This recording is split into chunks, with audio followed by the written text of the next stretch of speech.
Hello there everybody, Sam's Trains here, welcome back to the railway and welcome to another running session.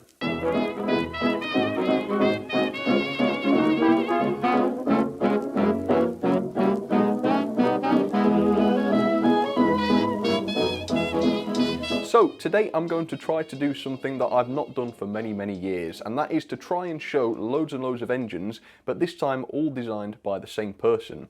So I did something quite similar several years ago. It was a series called Great Engineers, where I took 6 or so engines from each of the great engineers, chief mechanical engineers of course, from the railways in times gone by, and showed all of those engines. But of course it was only 6 at a time, so it wasn't very completionist.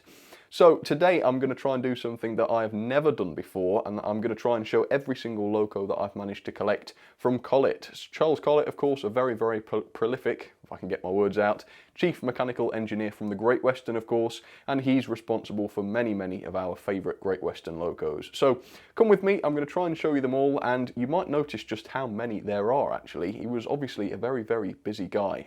It's blown my mind a little bit really as to how many there actually are. So yes, I think that's it. Hopefully you'll find it interesting. Let's take a look at them, shall we?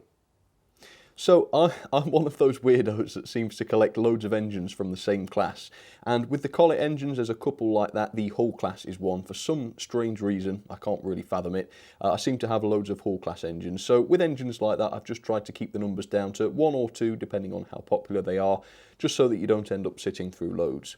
So with that we do have 2 examples of the first engine, and I'm going sort of smallest to largest here. So we're starting with the smallest tank engines I have from Collett. It is of course the 14XX on the right hand side, the Great Western, and then on the left hand side the slightly later BR Green version, but yeah, essentially the same engine. Very lovely. Then we have a staple of the Great Western Railway. It is the pannier tank, and of course loads of engineers made their mark on the pannier tank world. I think that's the 57XX if I've remembered that, and that one is a Collett design, so that's very lovely. Then we have quite an unusual one. Well, it's not that unusual for the Great Western. It's a Prairie, the small Prairie in fact, known as the 4575 class, an absolutely beautiful model, that one, really nice. Once again in the BR Green. Then we have, yeah, this is the one I meant when I said unusual. This is a 062, and it's the only one I can think of from the Great Western. Is this the 56XX? I think that's probably it. But yeah, very lovely, that one, and not one that I run very often, which is a shame. Then we have the large Prairie. Most of you know these as a couple of classes of large Prairie. I think both designed by Collett, but this is the 61XX or the 6100 class, which as you can see is pretty large compared to the first Prairie.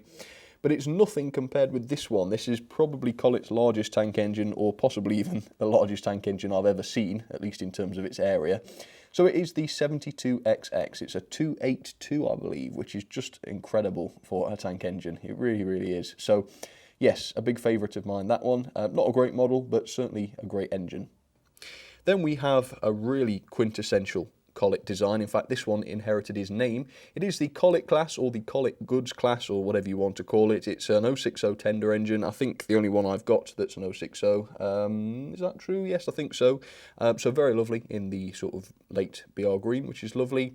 Then we have a couple of 440s. We have the City class in the khaki livery, which is very lovely, of course. Not going to say too much about that one. Then we have the Duke Dog, or is it called the Earl class? Yes, I think it is. It's got quite a few nicknames, that one. Probably my favourite 440 from the Great Western. Absolutely gorgeous, that one. Okay, now on to the classic Great Western wheel configuration, which is of course the 460. So I've started off with some of the smaller ones. We have at the back there, we have the Manor class. That one is Broom Manor, if I'm not much mistaken, in the lovely Great Western Green.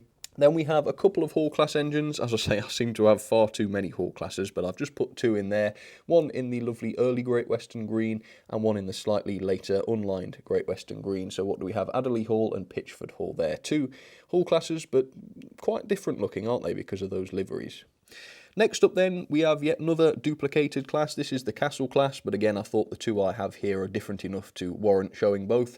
So at the back we have the early BR one, that's Earl of St Germans from Hornby there, absolutely lovely. And the one in the front there, not only is it in a very lovely BR blue livery, it is a Wren one. So this body is entirely made of metal, and so it weighs an incredible, almost ridiculous amount. It really does. So yeah, 2 of the same class, but very different models, of course. And then finally we have, well, the last few here, we have the Grange at the back, and that one's sort of gone away from the size order thing because I forgot I had it. So yes, it is smaller than the Castles and Kings, I know. I just had to squeeze it in there. And then speaking of the Kings, in the foreground here we have the lovely King class. That one's King George VI in the BR Blue, and I do very much like the Hornby King class. Okay, to finish then, a bit of a strange one here because this is listed as a Collett locomotive, but clearly it's not a steam loco. It is, of course, the Great Western Railcar. Now, I will plead ignorance here. I don't know really the story of these. I just wonder, my hunch is that Collett might not have actually designed it, but perhaps he was the chief mechanical engineer at the time that they were introduced, so they are listed under Collett. Whatever the reason might be, yes, it's Collett era. Whether it was actually designed by him or not, I'm not going to say because I don't really know and I can't seem to find out. But I'll throw it in there. So there we go. That is my collection of Collett engines. There is one that I showed you that wasn't designed by Collett. I don't know if any of you might have noticed. I reckon quite a few might have done. But if you did, let me know down in the comments. But there we go, the big sort of traffic jam of Collett engines for you. So I'm going to do what I normally do. I'm going to choose a few of them, a few tank engines, a few tender engines, and I'm going to get them running for you. So, shall we do it? I think so. So here is engine number 1 then, and yes, I couldn't do a Collett session and not run these because everybody loves this. So it is of course the 14XX, which is also originally known as the 4800 class, and they were first introduced in 1932, quite obviously to the design of Charles Collett, who of course is the star of today's video. Now a total of 75 of these were built over 4 years, and of course they were eventually reclassified into the 14XX as we know them, when some of the 2800 class were experimentally converted for oil firing, and these were then classified the 4800 class instead.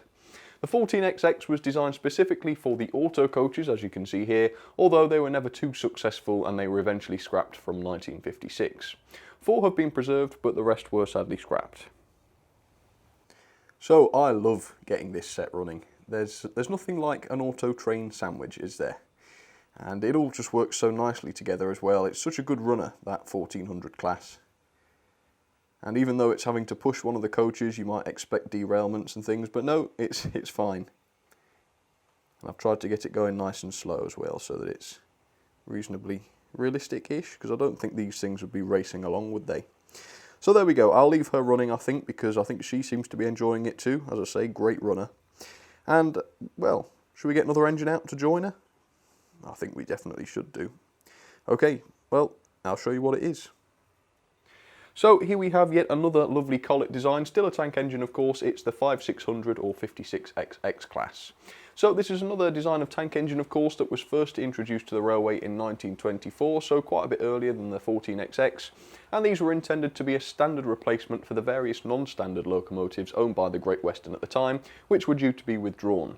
In total, 200 of the 062s were built over a 4-year period, and they were constructed using a range of standard parts, including Collett's standard number 2 boiler, and the resulting class featured a capable 2-cylinder design with high-capacity water tanks for those longer journeys.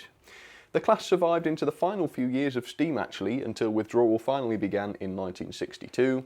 By 1965 though, all members of the class had been withdrawn, but 9, a massive number really, were saved from scrap and are still preserved today.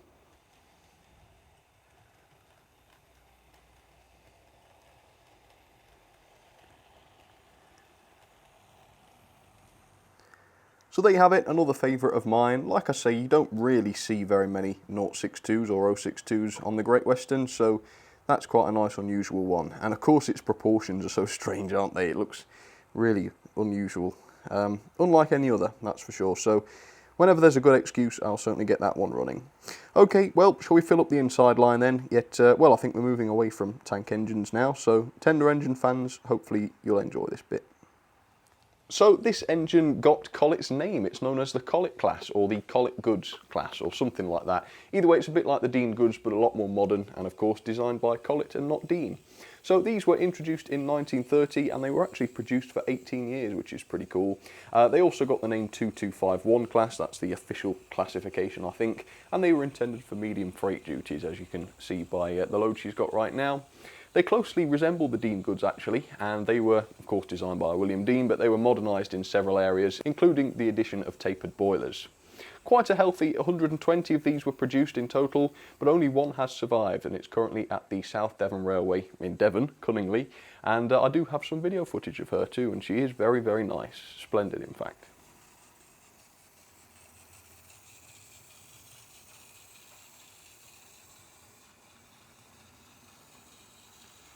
So she is a very lovely engine, as you can see, a very old mainline engine actually, and I'm sure you might have noticed that she did have a bit of a rough start there, and that's quite typical of these. They do need a little while to warm up, but once they do, they tend to be quite powerful runners.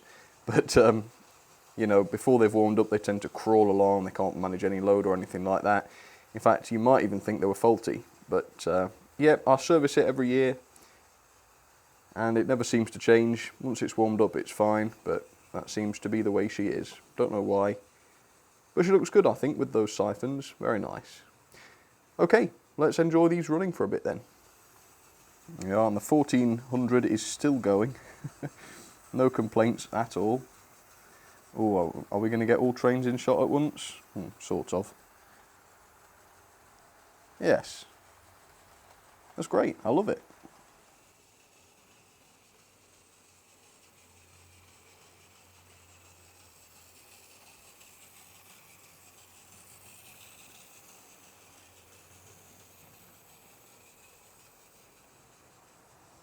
Good. Well, that was nice. Yeah. I do like Collett's designs, I must say. They've all got a certain charm to them, haven't they? So what do you reckon? Shall we have some more? Yes, let's have some more. Right. I'll put some more on and I'll be right back. Okay, so here we have another very, very interesting Collett design, the only one that I've got that's a 440. Quite a lot of names for this, sometimes called the Duke Dog, sometimes called the Earl class, and I think they also had a number classification as well. I can't remember what that was. So these were introduced to the Great Western in 1936, and they earned the nickname Duke Dogs because they were built using a combination of the old Duke class boilers and the Bulldog class frames, so it's a bit of an amalgamation of the two, really. The class performed passenger duties until well into the BR era. In total, only 30 were produced, and all of them were produced during the late 1930s, but only one was saved from scrap. The rest were unfortunately cut up. The remaining example being 9017, if I can read my writing there. So the Duke Dog, one of my absolute favourites. Of course, a lot more old-fashioned looking than it really is. And I suppose if we saw it in an early Great Western green paint livery, which we never can because it wasn't that early, I suppose it would look really, really old-fashioned. I would say it'd be lovely for Bachmann to do that, but I don't think they will they? But you know what? Secretly, I think I'd probably buy it if they did. Either way, I'll leave her running and we'll get another engine to join her, shall we? So here we have a real beast, and it's a gorgeous, gorgeous model from Hornby. It is, of course, the King class, and these were introduced to the Great Western in 1927. They were, of course, designed by Charles Collett, and they were probably his largest and most powerful steam locos ever. They were a development of the Castle class, which in itself was a development of Churchwood's Star class, so the design dates back before Collett's time, but it's still considered a Collett design. So he intended these to be a super castle, and they subsequently did become the largest and most powerful 460 ever to run within the United Kingdom. So yeah, far beyond even the most powerful that Collett designed at the time. They were probably the most powerful. So most of this class served into the BR era, where they continued to be used as express passenger locomotives until they were finally withdrawn in 1962. And of 31 that were produced, only 3 have been preserved, although I guess that's not too bad.